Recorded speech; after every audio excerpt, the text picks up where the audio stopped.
Əziz moped sürənlər və moped sürmək istəyənlər, sizə çox pis bir xəbərim var. Bunu məndən eşitməliydiniz, üzrü sayın. Artıq mopedlər A kateqoriya sürücülük vəsiqəsi almalıdır. 50 kubdan aşağı və yaxud da yuxarı fərqi yoxdur. Sürəti 50-yə qədərdir, 45-dir, yenə fərqi yoxdur. M50, S50 və digər mopedlərin artmağından sonra artıq hamısı sürücülük vəsiqəsi almalıdır. Bu bir tərəfdən yaxşı, bir tərəfdən də pis bir xəbərdir. Yaxşı ona görə yaxşıdır ki, artıq 16-17 yaşında uşaqlar götürüb də moped alaraq bütün günü şəhərdə bomba kimi gəzməyəcəklər. O tərəfdən yaxşıdır.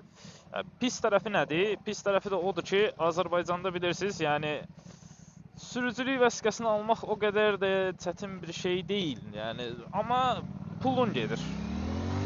Yəni 1200 manat falan pulun gedir. Bu da ki, çox pulu olmayan bir şəxsin moped alıb da rahat-rahat motosikl sürüb, rahat-rahat kuryer işləyə bildiyi bir ərəfədə çox pis təsir eləyəcək. Təbii ki, insanlar artıq gedib sürücülük vəsiqəsinə də eyni zamanda pul verməlidir. Mopedə də pul verməlidir. Bu biraz da eyni zamanda pis bir tərəfi oldu.